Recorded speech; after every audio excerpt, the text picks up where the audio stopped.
this is something that he does with a lot of his fighters. And it's one of the worksheets, I think, just about confidence or like letting stuff go. Like I said, I obsess about things. I tend to hold on to things. And he had me write down literally everything that could go wrong, face it, and that's the thing with the visualization, like actually face it, right? Every single thing that could go wrong. And then I had another sheet where I wrote everything that could go right, and why it will go right as well.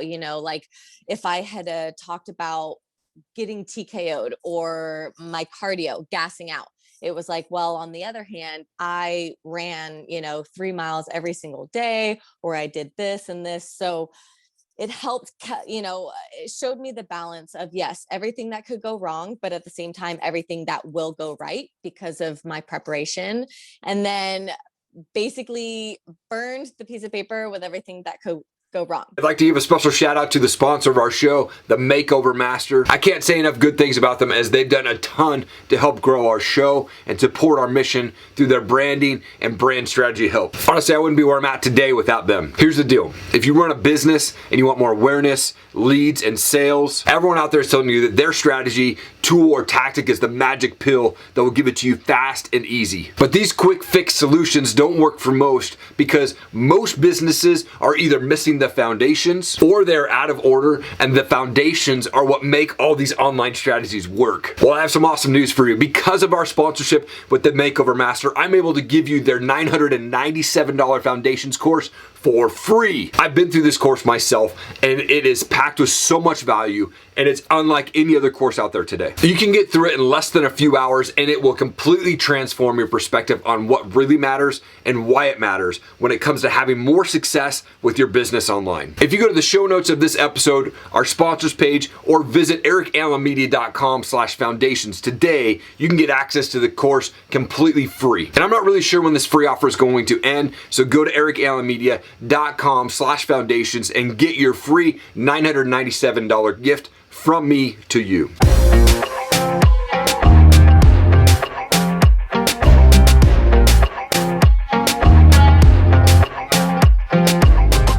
Natalya, you're a pro MMA fighter. You're signed to the Invicta FC roster. You're signed to TKO Combat Sports. All around badass. Thank you so much for your time. I appreciate it. No, thank you guys so much for having me. This is awesome. Very cool. I love to go back with my shows. Like, where did you grow up? What was childhood like for you?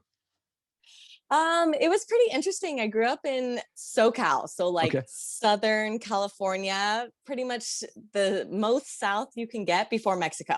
Okay. So I grew up very close to the border in California, went to school there, graduated high school there, and then somehow ended up in Albuquerque. Don't know how it happened, but I do love, San Diego is my home. So love it so much. Love California.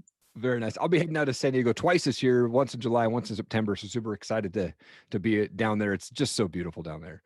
Oh, absolutely. We're so lucky out here. According to Tapology, you started your amateur MMA career in 2016, but I think you've been fighting since well before that, like 2006, right? Yeah, I made my amateur MMA debut down here. I think it was actually like Anaheim area, but San Diego Anaheim area I've been fighting, but I grew up doing Muay Thai kickboxing. So at like 15, 16, I started fighting. And because we're so close to the border, I was actually going down with my team to Mexico. So I'd go to Rosarito, Tecate, all these different places, and was actually able to fight in like dirt gyms down there and in a club down in TJ before. So I've had quite an interesting career with it. Like I said, I have been fighting for quite a while, Muay Thai, but the MMA, similar transition, so it wasn't too bad. What was the reaction from your friends and your family? Were like, yeah, I'm going to actually do this fight thing and for real and go do MMA? It's been very interesting, especially because my mom's a nurse. Oh, okay.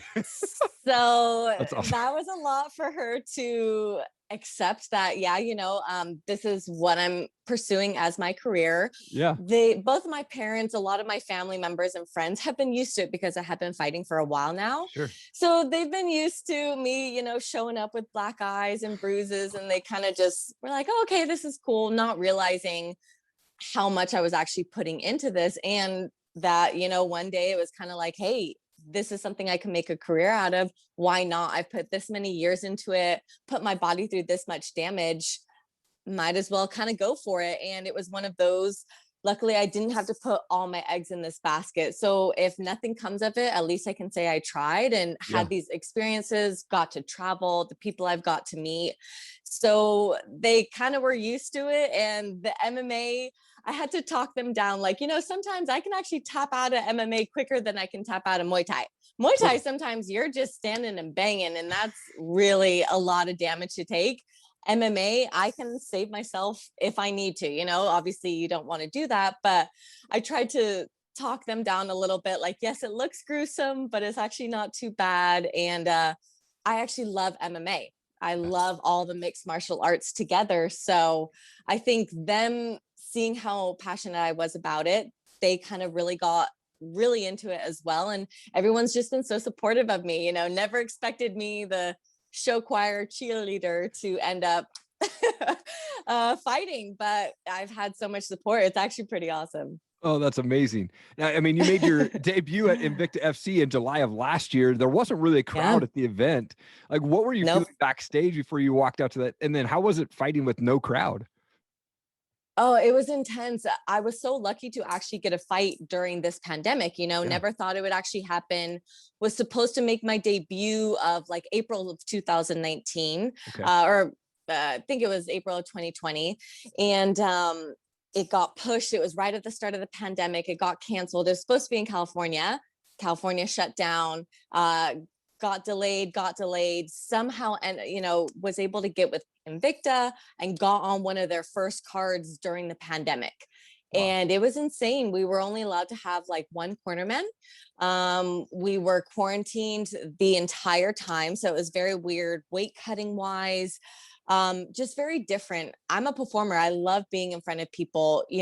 I have so many people that come and support me. So it's being in a very quiet area. Like, I understood because it was on UFC Fight Pass. So somewhat of the TV media aspect of it, I understood the quietness, but it was weird. I wasn't 100% in it. And I think it was a good idea. Like, I love performing in front of people. And if you're going to do that, you 100% need to be ready for the mental part of, being in the crowd or being with no crowd.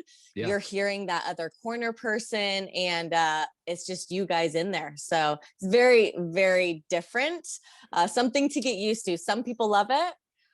Some people absolutely hate it. I'm a little bit in between, I prefer the crowd for sure. I mean, even just from a viewer's perspective, watching it, I mean, you can just hear everything. You hear both coaches, jamming at the same time. And, you're trying to listen to your coach, but you're probably also hearing their coach and things going on. Yeah. You're like, I know she's going to throw it straight at me because I hear the coach. And that's where those little cue words, code words come into play. Right. But it was very awkward. And especially only having one cornerman, sometimes that's all people need. Some people can go in there without cornermen. I like having my people in there with me. They know how to talk to me. They've been through the camps with me. So it was very different having to like pick one and just have one person, one individual, one coach in there with me.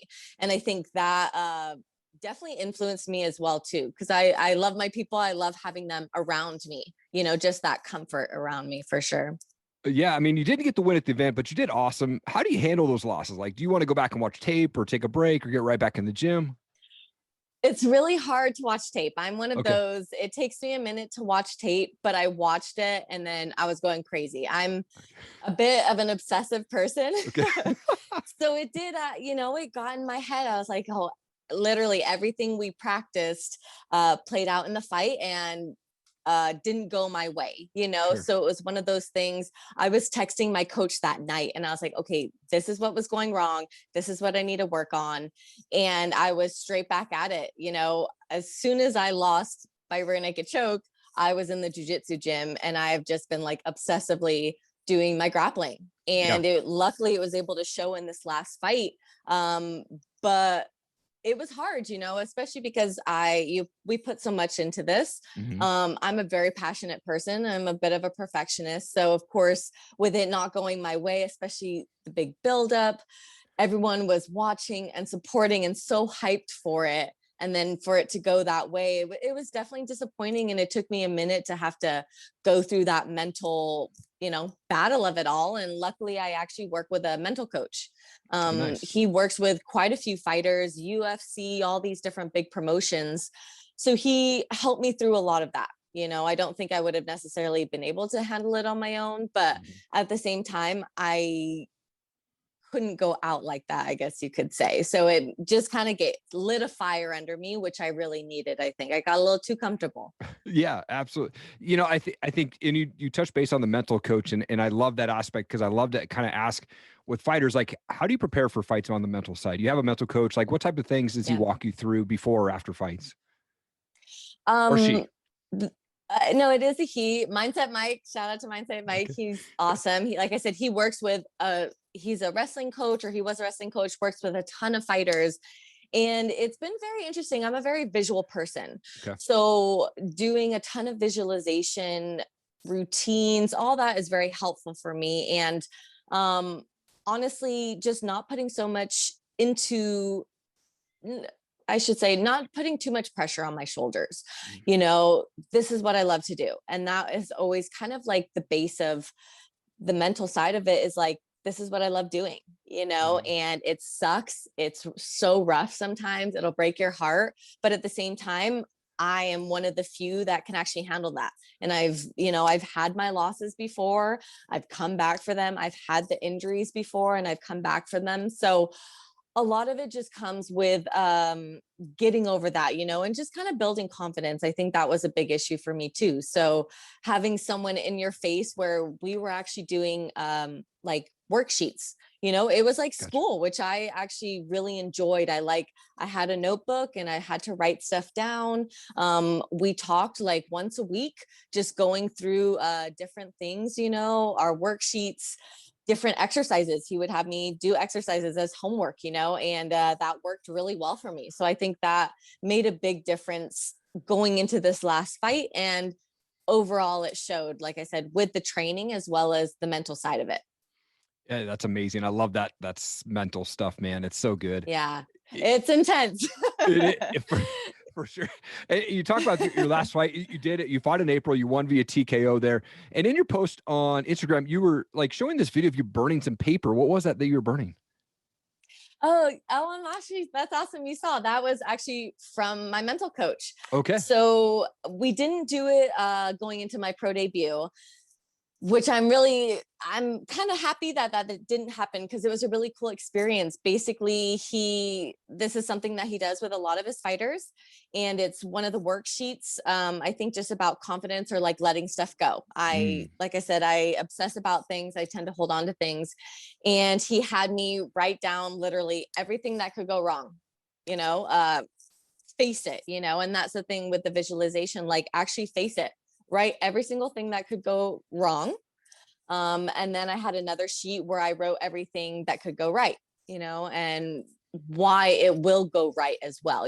Like if I had talked about getting TKO'd or my cardio, gassing out, it was like, well, on the other hand, I ran, 3 miles every single day, or I did this and this. So it helped, it showed me the balance of, yes, everything that could go wrong, but at the same time, everything that will go right because of my preparation. And then basically burned the piece of paper with everything that could go wrong. And I can't remember the name exactly, but he talked about the Vikings. And it was a really good analogy, because he talked about when Vikings would go to these places to kind of pillage through everything, take over these villages, they would actually burn their ships. So there was no going back. It was like, we're here to stay and we're taking over, and there's no way out of this. And so that's kind of how he looks at the paper, is you write everything absolutely that could go wrong down, and then fold it up and burn it and watch it burn and be like, look, there's no going back, and that's it. Time to move forward. And that was a really good, I'm into all that kind of stuff too. I love, corny but cool stuff. And that really touched with me. So it was cool. I was burning all that negativity away, and it was nice to watch it burn. I love the smell of that smoke, from campfires, stuff like that. Totally. So burned the paper, went backstage, and was ready to go. It was really cool. Oh, so good. I got chills on the back of my neck. Like, Mindset Mike, I need to get him on the show. I need to talk to him. He's Get him part of 100%. It's a big deal, especially For talking sure. with all the fighters. Yeah. We all go through so many different things, and it affects how we perform. So that was a really cool activity, or interactive thing to be able to do, and it worked. I love that. I started speaking publicly just this year on, like, I talk about, like, our past does not define our future, and we can make that change at any moment. And that's so good. So good. Now you train out at Jackson Wink down there with absolute killers. How much confidence does that give you heading into these fights? It's exactly what I needed, for sure. Like I said, people were not expecting me to end up in Albuquerque, New Mexico, of all places, especially from San Diego, California. Sure. Quite a culture shock going out there, for sure. But going out there was exactly what I needed to keep me going on this career path, basically. I went out there, I was hanging with the big dogs, I was getting my butt whooped, but I was hanging with the big dogs, and it was like, no, okay, this is exactly where I need to be. And the push I was getting, and being able to talk to all these fighters and hearing all their experiences. I love talking to people too, finding out their stories, everything they've been through. So to be in the gym, to be able to hear Holly, Michelle, Jody Esquibel all talking about, different fights and things that have happened in the fights, and just their experiences throughout their, over 18, 20-year careers. It's insane. It is so cool to, I'm not always starstruck, but sometimes I'll just be sitting there. I was like at Michelle's house in my last camp. And like I said, I was hearing these girls, and they were just talking about their experiences and what they've been through. And I was like, this is so freaking cool, just to be a part of it, to be learning from these people. Just solidified again that move, like it's helped project me so far, not just from the teammates, but also the coaches too, the environment. I loved going out to the mountains, the mental side of it too. That's kind of my meditation. I loved going out there. So being out in the mountains, very mentally stimulating and really good to clear myself. So all of it came together, and they say it's actually the land of enchantment. And I was hooked. Something about it, I was hooked with the people, everything about it. So definitely was the right move. And so far it showed, for sure. Absolutely. And then you talked about earlier, like after you got that loss, you went like straight back, started training in Jiu Jitsu. Congratulations on your gold and silver win there at the Memphis IBJJF tournament. That's so rad. What was that experience like for you? Oh my gosh, it was actually overwhelming. Okay. And I was actually at a pretty small tournament. I was I was very fortunate. I was able to have some training partners, a black belt and a purple belt couple, come out with me to Memphis. After my loss, I literally went and signed up for Gracie Baja, and was there every single day. I do love the gi. I love doing no gi, everything. I just want to learn it all. And I was fortunate to be able to train with this couple that is out at the gym, knew they were going to Memphis, Tennessee. And I was like, well, I just want to go to Memphis. Why not? And they were telling me this is actually a small tournament compared to how it was. And I was, like I said, overwhelmed. It was so cool. And I wrote in my post, I was like, a whole new respect for these tournaments. I never knew what to expect. But I was like, wow, this is a whole new world that I need to learn about, for sure. Right. And it motivated me. I loved competing with it. Yeah. And I noticed that you also did some commentating back in December. Is that something that you want to continue to do, or what was that like? Oh, for sure. Yeah. Like I said, I love everything about fighting. I always get told off too, because I just don't stop talking about it. I can talk a lot. I'm sorry. Oh, I love it. Yes, I am very realistic about this career as well. I know eventually it will come to an end, probably sooner rather than later. And of all the years that I put into this, I want to still be involved with it in any way I can, whether it's matchmaking, commentating. Being signed with Invicta was so cool because there are so many women behind the scenes. Shannon Knapp, the president, and then you have the matchmakers that are all women, social media women. It's so cool to see all of these women just rock in these promotions, and I'd love to be a part of that. in any way that I can. I don't think I'd ever be able to judge. Sure. Could never be a judge. I want everyone to get a medal. Yeah. But the commentating, like I said, I can talk people's ears off about fighting. So would love doing stuff like that in the future when I may not be fighting still. Oh, that's amazing. I wanted to transition to some fun questions here real quick.